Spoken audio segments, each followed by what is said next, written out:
اس دن کے کیا اعمال ہیں وہ بھی ذرا سن لیجئے اور عمل کی نیت کر لیجئے انشاءاللہ۔ پیارے نبی صلی اللہ علیہ وسلم جب مدینہ منورہ ہجرت کر کے تشریف لائے تو یہودی روزہ رکھتے تھے 10 محرم کا۔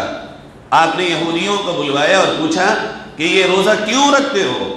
کہنے لگے اس دن اللہ تعالیٰ نے ہمارے پیغمبر حضرت موسیٰ علیہ السلام کو فرعون سے نجات عطا فرمائی اور فرعون کو دریا میں غرق کر دیا اور ڈبو کر کے ہلاک کر دیا۔ ہم اللہ کے شکر کے طور پہ 10 محرم کا روزہ رکھتے ہیں۔ حضور نے فرمایا ہم انشاءاللہ اگر آئندہ سال زندہ رہے تو 10 کا بھی روزہ رکھیں گے اور 9 کا بھی روزہ رکھیں گے، تاکہ تمہارے عمل سے ہمارا عمل الگ ہو، اس لیے کہ موسیٰ تو میرے بھائی تھے، میں ان کے شکر کے لیے تم سے زیادہ مستحق ہوں۔ اتفاق یہ ہوا کہ ہمارے آقا محرم کے آنے سے پہلے دنیا سے رخصت ہو گئے اور اگلا سال نہیں آ سکا۔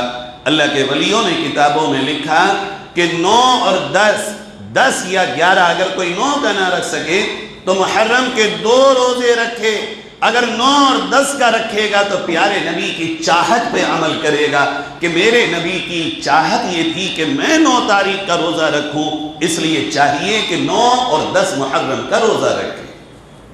اس روزے کی فضیلت کیا ہے؟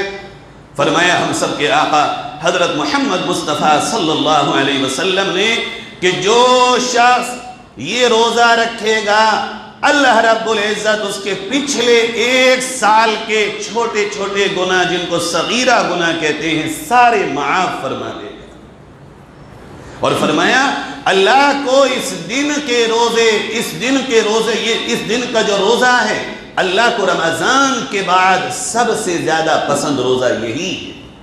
اور جب ہمارے نبی پر رمضان کے روزے فرض نہیں ہوئے تھے تو یہی روزہ فرض تھا، تمام نبیوں پر اس روزے کو رکھا جاتا تھا۔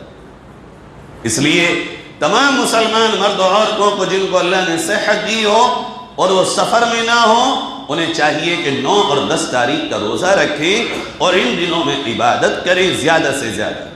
تیسرا کام 10 تاریخ کو ہمارے نبی صلی اللہ علیہ وسلم نے فرمایا جو شخص اپنے گھر والوں پر خرچے میں تھوڑا سا ہاتھ کھول دے، مثلا اگر روزانہ 100 روپے خرچ کرتا ہے اپنے گھر والوں پر، اس دن میں وہ 200 روپے خرچ کر دے، بچوں کے لیے، بیوی کے لیے، بھائی بہنوں کے لیے، چھوٹے بڑوں کے لیے کچھ چیز لے آئے، سامان لے آئے، جو بھی ہو متعین نہ ہو کہ یہی ہر سال لانا ہے۔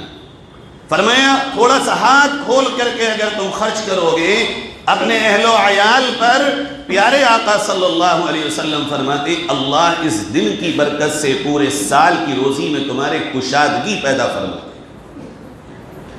بات اصل یہ ہے اور دنوں میں تم کتنا بھی خرچ کر دو، بات تم ماننے کی ہے کہ مان کتنا رہے ہو اپنے رب کی اور اپنے نبی کی۔ جب وہ کہہ رہے ہیں تب کرو تو بات ہے، یہی تو غلامی ہے۔ غلام کا مطلب کیا ہے؟ اس کا اپنا کچھ بھی نہیں ہوتا، جو اس کے مالک اور آقا نے کہہ دیا اس نے سر جھکا دیا۔ یہی ہمارا حال ہے، ہم اللہ اور اس کے رسول کے غلام ہیں، جب انہوں نے جو ہم سے کہہ دیا ہم نے وہ مان لیا اور اس پر عمل کر دیا۔